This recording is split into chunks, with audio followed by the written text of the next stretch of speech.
Dilation and curettage, cytotech, killing, abortion. They are all the same methods of it. Abortion is accepted by the United States society today because it is legal. There are various arguments suggesting that it is wrong, and even more that suggest that it is right. But most often they are used without relating it to any official theory. It is a never-ending ethical dilemma that most people are extremely sensitive about and simply cannot discuss it without any emotional uprising. Then, of course, there's the infamous Roe v. Wade judicial case that set the precedent for what is considered a viable fetus, and when a mother can opt for abortion. However, I would like to set forth why abortion is morally wrong, and how the current line of what is viable is in actuality inefficient, and how you can help fix it. First, in order to appropriately interpret the previous ethical dilemma and current standards, one should understand the principles of W.D. Ross's prima facie theory. It will allow you to approach this moral dilemma from a principle-based ethical foreground. Ross theorizes on different concepts to understand humans acting in a morally right way, based on several principles. This offers a guidance for the moral agent who is placed within the dilemma. The principles range from duty of fidelity, which is trust and loyalty, to duty of non-maleficence, which is duty to not harm others. The most relevant to fetal abortive thought is duty of non-maleficence, because it preserves a fetal safety and it takes that as a person. Therefore, a potential human being is owed the right not to be harmed with the principles that Ross had stated. Second, the case that set precedents for the fetal abortion is Roe v. Wade in 1973, without current medical advances that have been made since, and the subjective data that dictates when the fetus is viable. Now, there are thousands of abortions going on that are thought to be lawful and morally right, but they are not.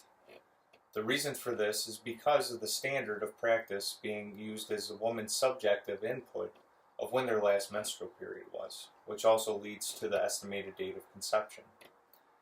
In Blackmun's majority opinion from the Supreme Court, the prevention from abortion becomes compelling when the fetus has reached a viable state, which starts at the second trimester of pregnancy. So say, for example, if a woman had been 2 to 3 weeks off her estimated last menstrual period, then when she seeks abortion, she has the option to unlawfully lie, which offsets the estimated date of conception and delivery.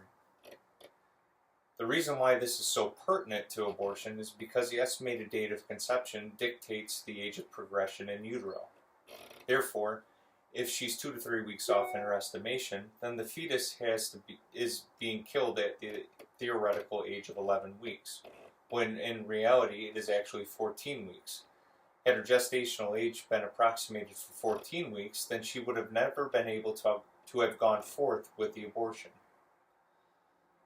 The possible miscalculation of one's last menstrual period allows for excessive room for error to estimate the gestational age, especially when weighed with the value of an innocent life.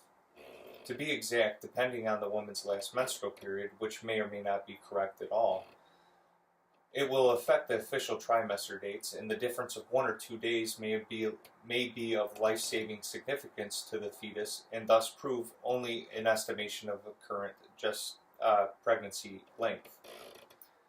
Third, in lieu of my previous example, the possibility of error should offer enough information for us to deviate towards a side of caution.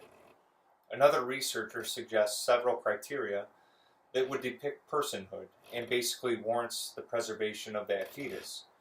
Essentially, she's identifying characteristics of what makes a person a person. All of these characteristics are fulfilled by a 42-day-old fetus, or midway between the first trimester. The baby actually responds to stimulus at that point and may be even capable of feeling pain.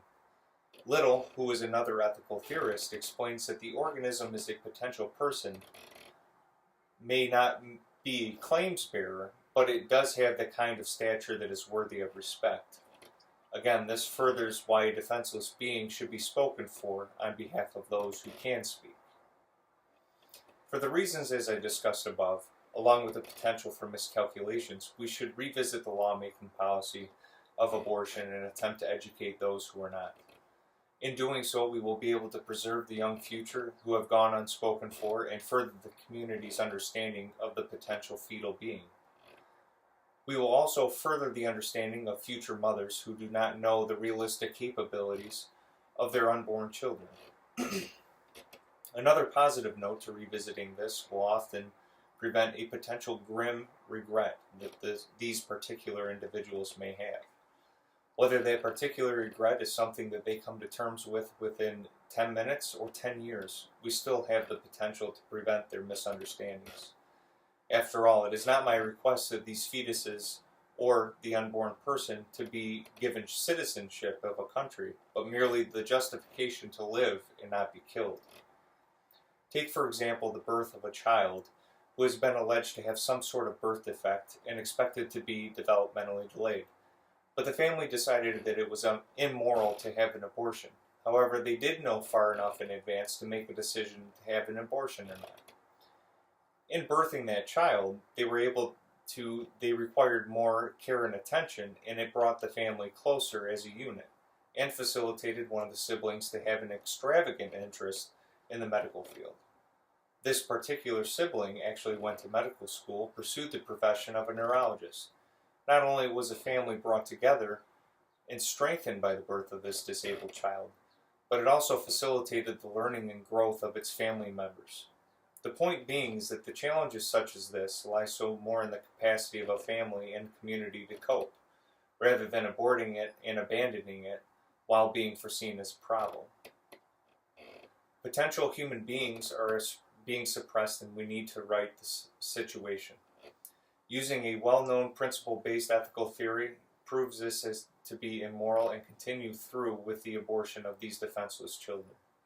The precedent case of Roe v. Wade was executed over 40-something years ago without revalidation of current medical advances in estimating gestational age.